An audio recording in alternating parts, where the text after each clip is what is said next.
In this lesson, we're going to talk about decisions and sacrifice. Now, the word decision itself is decide, so that is the root word for separate. To incision, precision, you're breaking things apart. A decision is taking two things apart. So by the very nature of making a decision, you are choosing something. And now, as part of that, when you choose one thing, you are sacrificing something else. And now the reason you may not think about it is that certain things don't feel like sacrifices.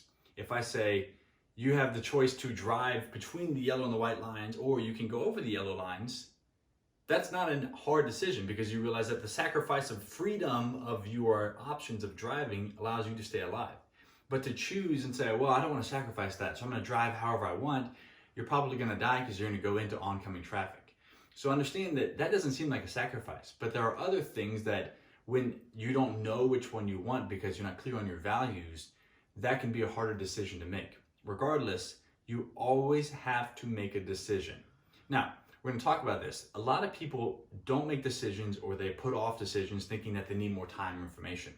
Not making a decision is still making a decision. Keep that in mind.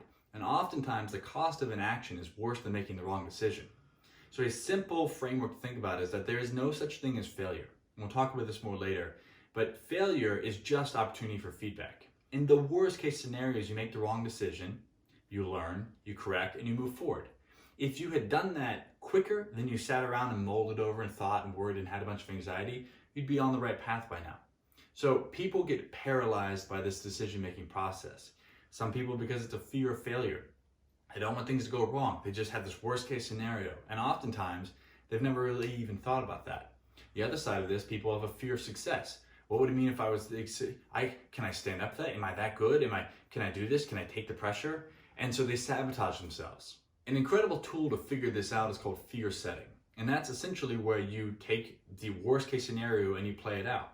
Okay, so let's say I try out for a sports team and what's worst case scenario? Well, I don't make it. And then what? Well, I'd feel bad about myself and I would feel really down. And then what? Well, I guess I'd figure out if I want to keep playing the sport. And then what? Well, if I want to play the sport, then I would try and I take the feedback and get better. And if I don't want to play it, then I guess I would move on to something I want to do. You just start go down that path. It can do with anything. Literally any decision you have to make. I don't want to go and ask this person out on a date. Why? Well, because what if they say no? Then what? Well, I'll feel really embarrassed and sad. And then what? Well, as long as the decision doesn't kill you, there's no wrong decision. The only wrong decision is something that takes you out of the game. So apart from that, there's no wrong decision because it's all feedback.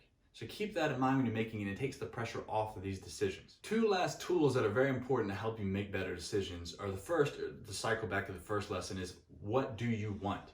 Thinking very clearly about what you want allows you to think about whether this decision is something that fits in your values. So knowing your values, knowing what you stand for, knowing what your goals are, if a decision doesn't fit within that, it's already made for you. That's simple. And that brings us into the second tool, which is boundaries versus problems, knowing the difference.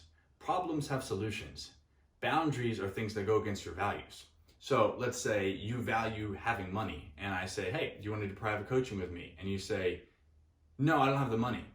Well, actually, you didn't say the truth, because if you have the money, if you can find the money, if you can figure out the money, whether it's borrowing from a friend, getting a parent to pay for you, getting a job, whatever it is, you don't have a problem. You have a boundary issue. You value not spending money. You value the security you feel from not affording the money.